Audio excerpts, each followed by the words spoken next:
Assalamualaikum warahmatullahi wabarakatuh. Di jurang gelap di pinggiran hutan, seorang pewaris muda terbaring sekarat, dikhianati oleh darah sendiri. Vivin Hananjaya, putri tunggal PT Purli Semarang, nyaris terkubur dalam ambisi tantenya yang tamak.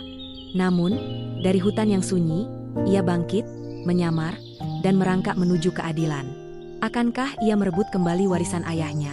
Atau akan tenggelam dalam intrik keluarga yang mematikan? Satu rahasia tersembunyi di balik dinding rumah megah, siap mengguncang segalanya. Kisah ini adalah perjalanan emosional tentang keberanian, pengkhianatan, dan penebusan serta perjuangan Vivin Hananjaya, seorang wanita muda yang kehilangan segalanya. Ayahnya, kesehatannya, dan warisan keluarganya. Namun menemukan kekuatan dalam kebaikan orang asing dan tekadnya sendiri. Dari kisah pengkhianatan, rahasia tersembunyi, dan kemenangan jiwa yang tak pernah menyerah, di mana setiap langkah adalah pertaruhan antara hidup dan kehancuran. Ini bukan hanya sekedar kisah tentang balas dendam, tetapi tentang bagaimana langit Semarang malam itu kelam, seolah meramalkan badai yang akan menghantam kehidupan Vivin Hananjaya. Di rumah megah bercat putih yang berdiri kokoh di kawasan elit kota, Vivin duduk di kursi roda, menatap jendela besar yang memantulkan bayangannya sendiri. Wajahnya pucat, matanya kosong, namun di balik tatapan itu tersimpan duka yang tak terucap. 2 bulan lalu, hidupnya masih penuh warna. Sebagai putri tunggal Hananjaya, pendiri PT Purli Semarang, perusahaan makanan dan camilan terbesar di Jawa Tengah, Vivin adalah simbol harapan. Ia sering mendampingi ayahnya di kantor, belajar seluk-beluk bisnis, dan bercita-cita meneruskan warisan keluarga dengan tangan penuh inovasi. Namun, semua berubah dalam sekejap. Malam itu, di jalan tol menuju Jakarta, mobil mewah yang ditumpangi Vivin dan ayahnya diseruduk truk yang hilang kendali. Dentuman keras, pecahan kaca, dan jeritan terakhir ayahnya masih menghantui mimpi Vivin. Hananjaya, pria yang dikenal tegas namun penuh kasih, tewas seketika. Vivin selamat, tapi tubuhnya remuk, kakinya lumpuh, dan hatinya hancur. Kini, di usia 25 tahun, ia terperangkap dalam kursi roda, bergantung pada orang lain untuk sekadar bergerak. Dunia yang dulu penuh gemerlap kini terasa seperti penjara. Di rumah megah itu, Ardi, suami Vivin, menjadi penopang utamanya. Pria sederhana yang bekerja sebagai manajer keuangan di PT Purli itu selalu setia di sisinya. Setiap malam, ia duduk di samping Vivin, menggenggam tangannya, berusaha menghibur dengan cerita-cerita ringan. "Kamu kuat, Vin. Kita akan lewati ini bersama," katanya dengan suara lembut, meski matanya tak bisa menyembunyikan kepedihan. Vivin hanya tersenyum tipis, namun di dalam hatinya, ia merasa kehilangan arah. Bisnis keluarga yang dulu menjadi kebanggaannya kini terasa begitu jauh. Masuklah Meta, Tante Vivin, adik mendiang ibunya. Wanita berusia 40 tahun itu selalu tampil anggun, dengan gaun mahal dan senyum yang memikat. Sejak kecelakaan itu, Meta dan suaminya, Rudi, mengambil alih kendali PT Purli Semarang. "Vivin sayang, kamu fokus sembuh saja. Biar Tante dan Om yang urus perusahaan. Ini demi kebaikan kita semua," ujar Meta dengan nada penuh perhatian. Tangannya mengelus lembut pundak Vivin. Di depan semua orang, Meta adalah tante yang sempurna, penuh kasih, selalu membawa buah-buahan segar atau sup hangat untuk Vivin. Tetangga dan karyawan PT Purli memuji kebaikan hatinya. Namun, di balik senyum itu, ada kilatan di matanya yang tak pernah Vivin sadari. Malam semakin larut, dan di ruang tamu yang sepi, Meta duduk bersama Rudi di sofa kulit mewah. Cahaya lampu kristal memantul di wajah mereka, namun suasana penuh ketegangan. "Sudah waktunya, Ruth," bisik Meta, suaranya dingin seperti es. "Vivin adalah penghalang. Selama dia ada, kita tak akan pernah benar-benar menguasai PT Purli." Rudi, pria bertubuh tegap dengan sorot mata licik, mengangguk pelan. "Tenang, aku sudah hubungi orang-orangku. Malam ini juga semuanya beres." Meta tersenyum kecil, namun senyum itu penuh racun. Pastikan tak ada jejak. Dunia harus percaya Vivin hilang untuk selamanya. Di kamarnya, Vivin tak bisa tidur. Rasa gelisah menyelimuti hatinya, seolah ada firasat buruk. Ia mencoba menenangkan diri, mengingat masa-masa indah bersama ayahnya. Tertawa di meja makan, mendiskusikan rencana ekspansi PT Purli, atau sekadar menikmati camilan produksi perusahaan mereka. Namun, kenangan itu terputus oleh suara langkah kaki di lorong. Pintu kamarnya terbuka perlahan, dan sebelum ia bisa berteriak, 2 pria bertubuh besar dengan wajah tertutup masuk. Ardi, yang sedang tertidur di sofa, tak sempat bereaksi. Vivin mencoba meronta, Tapi tangan-tangan kuat itu menahannya. "Diam, atau suamimu ikut menderita," ancam salah satu pria dengan suara serak. Dalam hitungan detik, Vivin diseret keluar, mulutnya disumpal, dan dunia menjadi gelap. Mobil melaju kencang menuju hutan di pinggiran kota. Di dalam kegelapan, Vivin hanya bisa berdoa. Air matanya mengalir tanpa suara. Mobil berhenti di tepi jurang yang curam. Salah satu pria, yang tampak sebagai pemimpin, menatap Vivin dengan dingin. "Maaf, Nona, ini bukan urusan pribadi." Tanpa kata lebih, mereka melemparkan tubuh lemah Vivin ke jurang.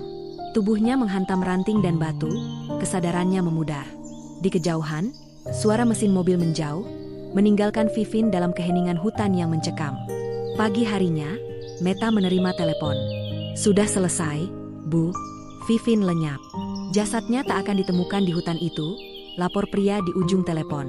Meta menutup telepon dengan senyum puas, lalu menoleh pada Rudy. "Sekarang, PT Purli benar-benar milik kita." Di rumah, Ardi terbangun dengan panik, menemukan kamar Vivin kosong. Ia berteriak memanggil istrinya, mencari ke seluruh penjuru rumah, namun tak ada jejak. Dengan tangan gemetar, ia menghubungi polisi, namun Meta muncul dengan wajah penuh air mata palsu. "Oh, Ardi, mungkin Vivin tak kuat menghadapi trauma. Kita harus cari dia," katanya, memeluk Ardi dengan pura-pura iba. Di kota, kabar hilangnya Vivin menyebar. Karyawan PT Purli berbisik, tetangga bergunjing, dan media lokal memberitakan tragedi pewaris PT Purli. Meta tampil di depan wartawan, menangis dengan dramatis. "Vivin adalah segalanya bagi kami. Kami akan terus mencarinya," katanya, sementara tangannya menggenggam tisu dengan erat, menyembunyikan kepuasan di hatinya. Sementara itu, di jurang hutan yang sunyi, tubuh Vivin terbaring tak bergerak. Napasnya lemah, namun secercah harapan masih menyala di jiwanya. Takdir, sepertinya, belum selesai menulis ceritanya. Hutan di pinggiran Jawa Tengah terasa seperti dunia lain, jauh dari gemerlap kota yang pernah menjadi panggung hidup Vivin Hananjaya. Pohon-pohon tinggi menjulang, menutupi langit dengan dedaunan lebat, sementara kabut pagi menyelimuti jurang tempat tubuh Vivin terbaring. Napasnya lemah, wajahnya pucat, dan luka-luka di tubuhnya berdarah, mencoreng rumput liar di sekitarnya. Ranting-ranting patah yang menyangga tubuhnya seolah menjadi saksi bisu dari pengkhianatan yang nyaris merenggut nyawanya. Di tengah kesunyian, hanya suara burung hutan dan gemerisik daun yang menemani, seakan alam sendiri menahan napas, menanti apakah Vivin akan menyerah pada kegelapan. Di ujung hutan, Budiman dan Warti, pasangan suami istri sederhana, berjalan pelan dengan keranjang anyaman di tangan. Mereka adalah pencari ramuan herbal, menjelajahi hutan untuk mengumpulkan daun, akar, dan kulit kayu yang menjadi rahasia pengobatan tradisional mereka. Budiman, pria berusia 50-an dengan wajah penuh garis kebijaksanaan, memimpin jalan, sementara Warti, dengan senyum lembut yang selalu menghibur, mengikuti di belakang. Pagi itu, mereka berniat mencari daun sirih liar yang konon ampuh untuk meredakan luka bakar. Namun, langkah mereka terhenti ketika Warti melihat sesuatu di dekat jurang. "Mas, itu apa di sana?" tanya Warti, matanya menyipit menatap tumpukan dedaunan yang tampak tak wajar. Budiman mendekat, jantungnya berdegup kencang saat menyadari itu bukan tumpukan daun, melainkan tubuh seorang wanita muda. "Astagfirullah, ada orang," serunya, berlari mendekat. Warti mengikuti, tangannya gemetar saat melihat Vivin, yang wajahnya penuh luka dan tubuhnya tak bergerak. Masih bernapas. "Mas, kita harus bawa dia pulang," kata Warti, suaranya penuh kepanikan namun tegas. Dengan hati-hati, Budiman mengangkat tubuh Vivin yang ringkih, sementara Warti menyangga kepalanya. Perjalanan menuju gubuk mereka di desa terasa seperti selamanya. Setiap langkah penuh ketegangan, seolah waktu berlomba dengan napas lemah Vivin. Sesampainya di gubuk sederhana mereka, Warti segera menyiapkan air hangat dan kain bersih, sementara Budiman mengeluarkan ramuan herbal dari persediaan mereka. Daun kemangi untuk luka luar, akar kunyit untuk peradangan, gumam Budiman, tangannya cekatan mengolah ramuan. Warti, dengan penuh kasih, membersihkan luka-luka Vivin, berdoa dalam hati agar gadis ini diberi kekuatan.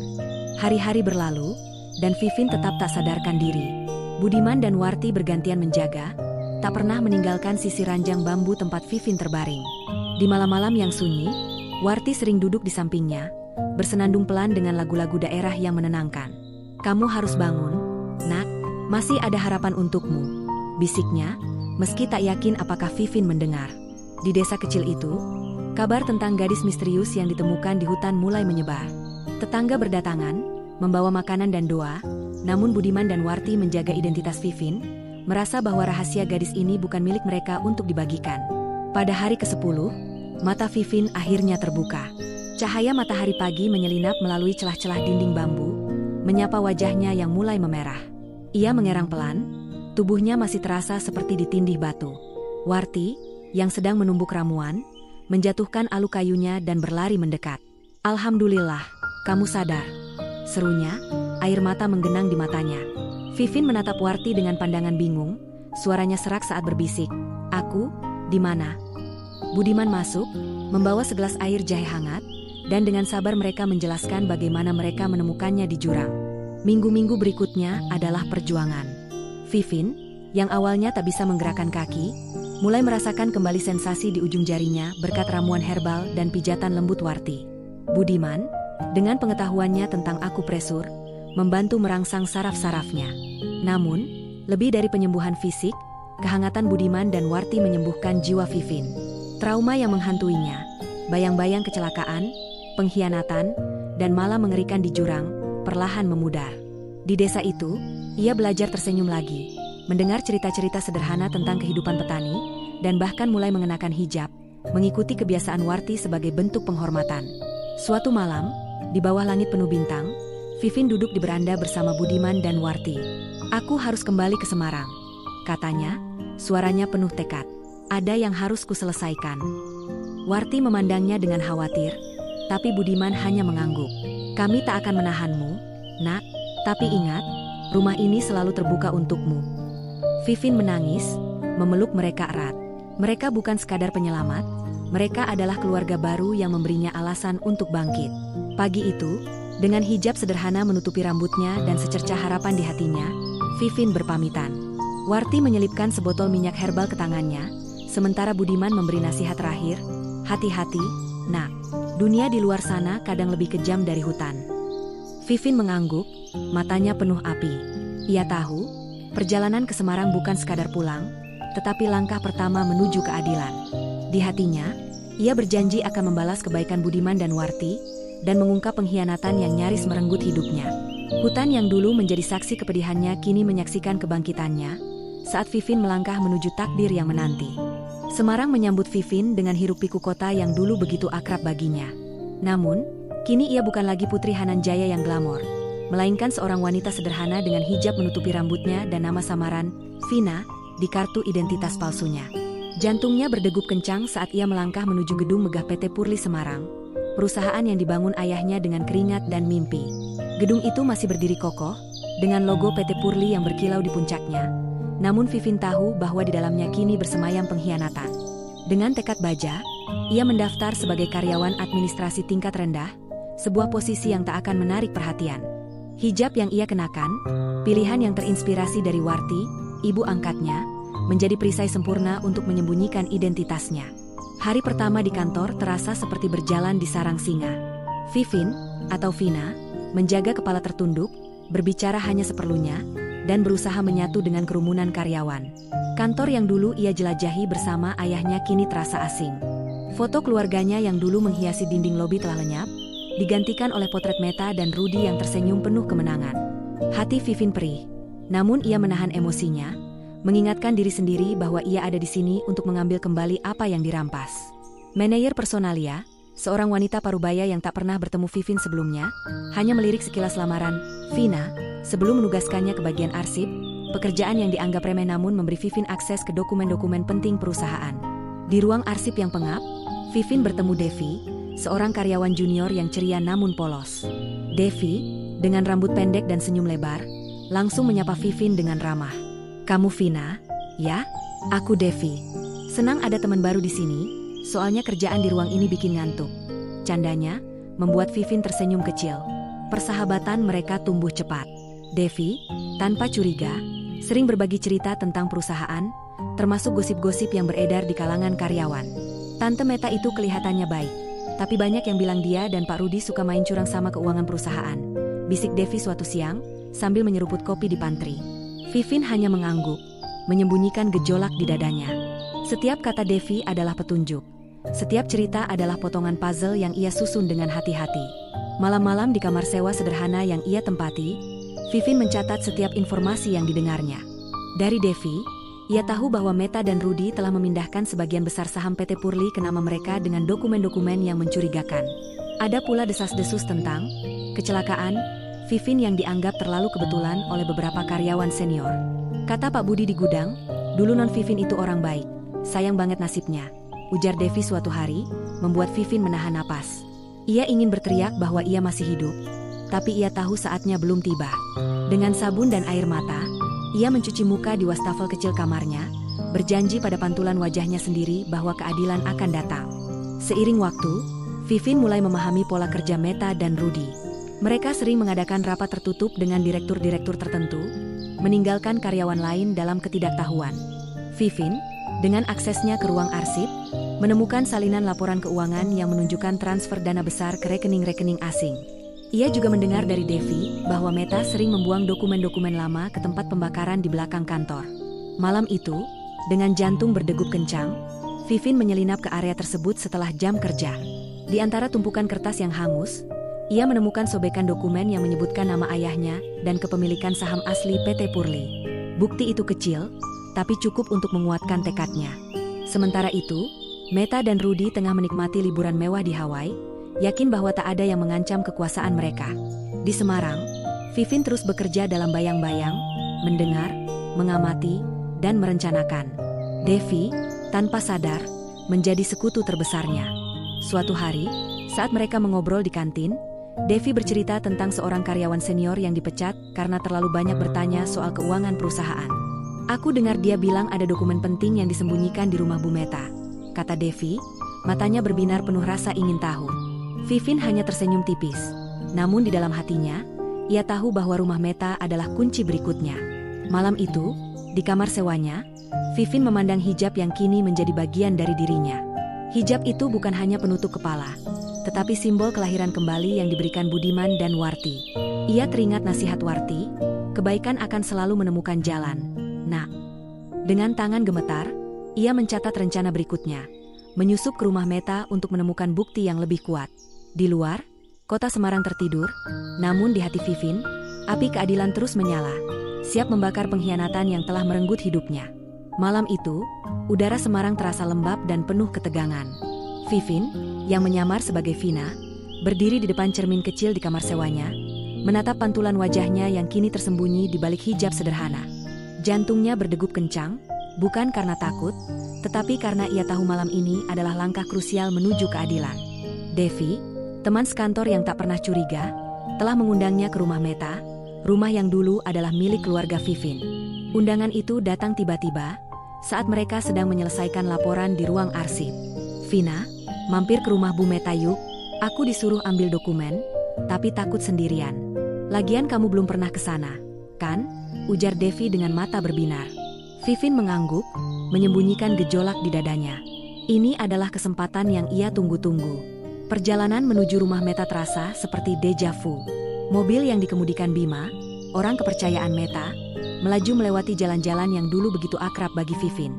Rumah megah bercat putih itu masih berdiri kokoh. Namun setiap sudutnya kini terasa asing. Saat memasuki ruang tamu, Vivin merasa jantungnya terhenti. Dinding-dinding yang dulu dihiasi foto keluarganya. Ayahnya tersenyum di acara ulang tahun PT Purli, ibunya memeluknya saat wisuda, kini kosong melompong. Hanya beberapa foto Meta dan Rudy yang dipajang, seolah keluarga Vivin tak pernah ada. Bu Meta bilang foto-foto lama itu bikin sedih. Jadi dibuang, ujar Devi polos, tak menyadari air mata yang nyaris tumpah dari mata Vivin. Bima, yang berdiri di sudut ruangan, hanya melirik sekilas dengan tatapan dingin. Vivin menahan emosinya, berusaha tetap tenang. Devi, boleh ke kamar mandi sebentar? Badanku kurang enak, pengen cuci muka pakai air hangat, katanya, suaranya dibuat lemah. Devi mengangguk, meminta izin pada pembantu rumah tangga Meta, Ibu Siti, yang dengan ramah mengarahkan Vivin ke kamar mandi utama di lantai atas. Di situ ada air hangatnya. Mbak, ujar Ibu Siti, tak curiga. Vivin mengangguk, menggenggam tas kecil yang berisi handuk. Alasan, sempurna untuk menyembunyikan niatnya. Bima mengawasi dari kejauhan, namun tak mengikuti, yakin bahwa Vina hanyalah karyawan biasa tanpa ancaman. Di dalam kamar mandi, Vivin mengunci pintu dengan hati-hati. Cahaya lampu neon yang temaram menerangi dinding keramik putih. Ia tahu betul rahasia ruangan ini. Dulu, ayahnya pernah menunjukkan panel tersembunyi di balik dinding, tempat ia menyimpan dokumen-dokumen penting keluarga dan PT Purli. "Ini warisanmu, Vin. Jaga baik-baik," ujar Hananjaya suatu malam, matanya penuh kebanggaan. Dengan tangan gemetar, Vivin meraba dinding di sudut dekat wastafel. Jarinya menemukan celah kecil, dan dengan sedikit tekanan, panel itu terbuka. Di dalamnya, tersimpan map kulit tua berdebu. Vivin membukanya, dan air matanya jatuh saat melihat akta kepemilikan PT Purli atas nama ayahnya, surat wasiat yang menyebutkan Vivin sebagai pewaris tunggal, dan catatan keuangan yang membuktikan penyelewengan dana oleh Meta dan Rudy. Jantung Vivin berdegup kencang. Ini adalah bukti yang ia cari, kunci untuk menggulingkan pengkhianatan Meta. Ia dengan cepat memasukkan dokumen-dokumen itu ke dalam tas, menutupinya dengan handuk, lalu menyiram wajahnya dengan air untuk menyamarkan air mata.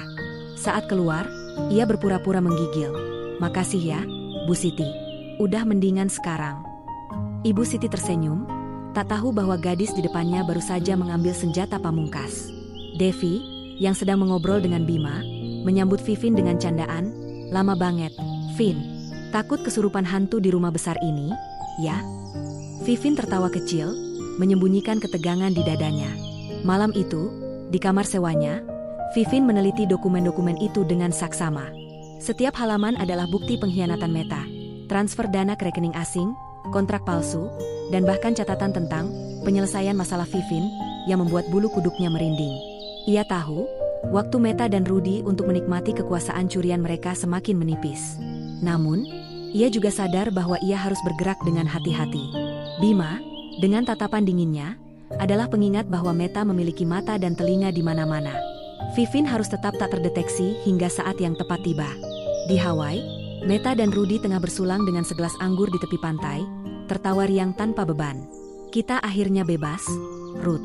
PT Purli adalah milik kita sepenuhnya," ujar Meta, matanya berkilau penuh kemenangan.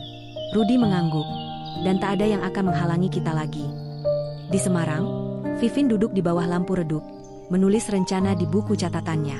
Ia teringat Warti, yang pernah berkata, "Kebenaran itu seperti air, nak, selalu menemukan celah untuk mengalir." Dengan dokumen di tangannya dan api keadilan di hatinya, Vivin tahu bahwa celah itu kini ada di genggamannya. Malam itu, ia tidur dengan mimpi tentang hari ketika ia akan melangkah kembali ke PT Purli, bukan sebagai Vina, tetapi sebagai Vivin Hananjaya, pewaris sejati yang akan merebut kembali warisannya. Langit Semarang pagi itu cerah, seolah alam turut merayakan momen yang telah dinanti Vivin Hananjaya. Di gedung megah PT Purli Semarang, suasana ruang rapat direksi dipenuhi ketegangan. Para direktur, pemegang saham, dan petinggi perusahaan berkumpul, menanti kedatangan Meta dan Rudy yang baru pulang dari liburan mewah mereka di Hawaii. Meja panjang dari kayu jati dipenuhi dokumen, dan bisik-bisik tentang masa depan perusahaan menggema di antara hadirin. Meta melangkah masuk dengan anggun, gaun sutra merahnya berkilau di bawah lampu kristal, diikuti Rudy yang tersenyum penuh percaya diri. Mereka yakin rapat ini akan mengukuhkan kekuasaan mereka atas PT Purli. Namun, mereka tak tahu bahwa badai sedang menanti di balik pintu. Vivin, masih menyamar sebagai Vina, berdiri di sudut ruangan, mengenakan seragam karyawan sederhana dan hijab yang menutupi identitasnya. Di tangannya, ia menggenggam tas berisi dokumen-dokumen yang ia ambil dari rumah Meta, akta kepemilikan, surat wasiat ayahnya, dan bukti penyelewengan dana. Jantungnya berdegup kencang, namun wajahnya tenang, menyembunyikan badai emosi di dalam dadanya. Di sisinya, dua petugas kepolisian berpakaian sipil menunggu isyarat, hadir atas laporan rahasia yang Vivin ajukan semalam. Saat Meta mulai berbicara, memamerkan rencana ekspansi perusahaan yang sebenarnya bertujuan menguras lebih banyak dana, pintu ruang rapat terbuka dengan dramatis. Semua mata tertuju pada sosok yang melangkah masuk. Vivin melepas hijabnya perlahan, memperlihatkan wajah yang dulu dikenal sebagai Putri Hananjaya. Ruangan terdiam, hanya suara napas tertahan yang terdengar. Meta menjatuhkan pena di tangannya, wajahnya memucat seolah melihat hantu. "Vivin, tidak mungkin," serunya, suaranya bergetar antara ketakutan dan kemarahan. Rudy berdiri dari kursinya, mencoba mempertahankan wibawa, tapi matanya penuh kepanikan. Kamu seharusnya sudah," katanya terbata, sebelum menghentikan diri sendiri. "Duduk, Om Rudy," ujar Vivin, Suaranya tenang namun penuh otoritas. Ia melangkah ke tengah ruangan, menatap setiap wajah yang hadir. Saya Vivin Hananjaya, pewaris sah PT Purli Semarang. Dan hari ini, saya datang untuk mengambil kembali apa yang dirampas dari saya. Dengan gerakan mantap, ia menyerahkan dokumen-dokumen kepada Ketua Dewan Direksi, Pak Darmawan, yang menerimanya dengan tangan gemetar. Saat membaca akta kepemilikan dan catatan penyelewengan, wajahnya berubah dari bingung menjadi terkejut. Ini bukti kuat, gumamnya, menoleh ke arah Meta dan Rudy. Vivin menceritakan semuanya, kecelakaan yang nyaris merenggut nyawanya, penculikan oleh orang suruhan Meta, dan bagaimana ia diselamatkan oleh Budiman dan Warti di hutan. Ia menunjukkan laporan keuangan yang membuktikan dana perusahaan dialihkan ke rekening pribadi Meta dan Rudy, serta kontrak palsu yang mereka gunakan untuk mengklaim saham. Ruangan bergemuruh, para direktur berbisik dengan marah, sementara Meta mencoba membela diri. Ini fitnah. Dia bukan Vivin. Dia penipu, teriaknya, namun suaranya tenggelam di tengah bukti yang tak terbantahkan. Petugas kepolisian melangkah maju, menunjukkan surat perintah penahanan. Bima, yang hadir sebagai asisten Meta, mencoba melarikan diri, tapi segera dicegat. Namun, di tengah kemarahan dan keadilan yang terkuak, Vivin mengangkat tangan, meminta semua orang diam. Matanya menatap Meta, bukan dengan kebencian, melainkan dengan campuran kesedihan dan belas kasih. Tante Meta, Om Rudy, kalian mengkhianati ayahku, keluargaku, dan aku. Tapi aku tak ingin membalas dendam. Aku belajar dari orang-orang baik bahwa keadilan bukan tentang menghancurkan, tapi memberi kesempatan. Ia menoleh ke petugas kepolisian. Saya bersedia mencabut laporan, dengan syarat kalian mengaku salah, mengembalikan semua yang telah dicuri, dan meninggalkan PT Purli untuk selamanya. Meta, yang kini menangis terseduh, hanya bisa mengangguk, kehilangan kata-kata di bawah tekanan kebenaran. Beberapa minggu kemudian, PT Purli kembali ke tangan Vivin. Ia memimpin dengan semangat baru, mengembalikan nilai-nilai yang dulu dijunjung ayahnya, integritas dan kesejahteraan karyawan. Namun, hatinya tak pernah melupakan Budiman dan Warti, pasangan yang menyelamatkannya dari kematian. Dengan mobil mewah yang kini menjadi miliknya lagi, Vivin mengunjungi desa mereka, membawa hadiah dan undangan untuk tinggal bersamanya di Semarang. Kalian adalah keluargaku. Aku ingin kalian hidup nyaman di kotaku, ujarnya, matanya penuh haru. Namun, Budiman dan Warti, dengan senyum sederhana, menolak dengan lembut. Kami bahagia di sini, nak. Pasien-pasien kami membutuhkan ramuan kami, kata Warti, tangannya menggenggam tangan Vivin.